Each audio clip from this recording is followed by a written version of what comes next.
Assalamualaikum warahmatullahi wabarakatuh. Sampurasu nyanggakeun pidangan dongeng.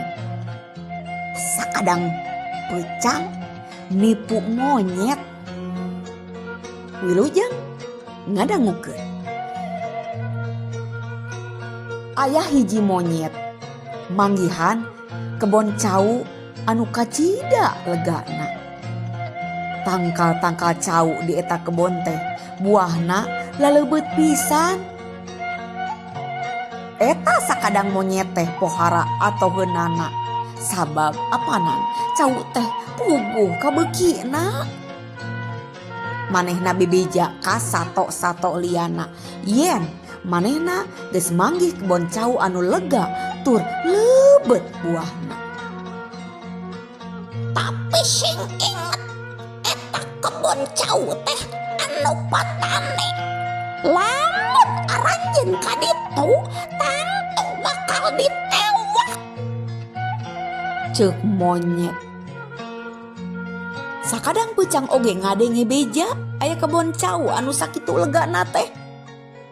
Sanggeus hese beleke antukna sakadang peucang manggihan kebon cau eta. Sakadang peucang rerencepan asup ka jero kebon cau. Ngan manehna teu bisaeun ngala sabab buah cau mah ayana di luhur. Sedangkeun manehna mah teu bisaeun naek kawas monyet.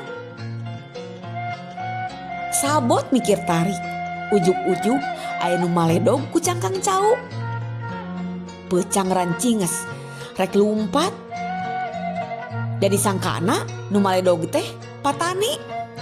Ngan basa tanggah kaluhur mana horeng anu maledog ku cangkang cau teh sakadang monyet.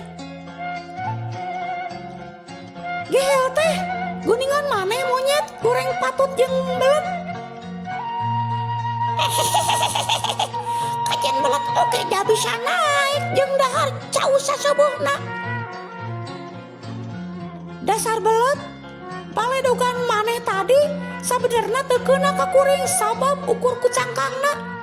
Coba geura lamun maledogna jeung cauna pasti bakal keuna. Tapi maneh bakal bisa moal monyet belet. Ceuk sakadang peucang. Monyet kasigeung disebut belet teh.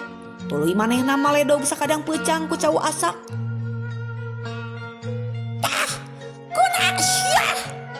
Cenah peucang ngelok cau teu keuna kana awakna.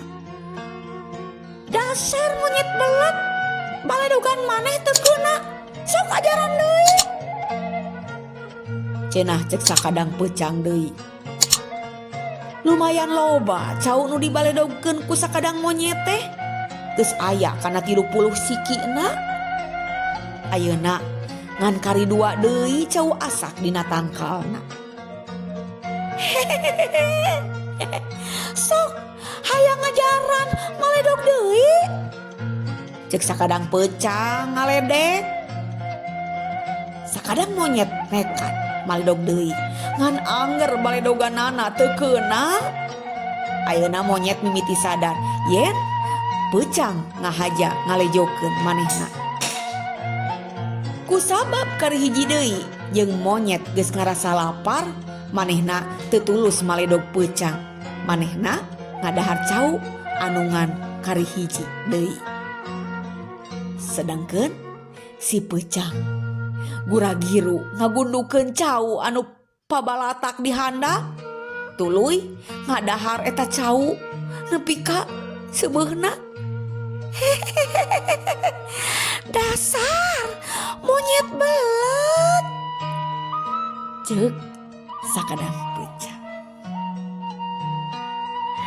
Can hatur nuhun. Wassalamualaikum warahmatullahi wabarakatuh.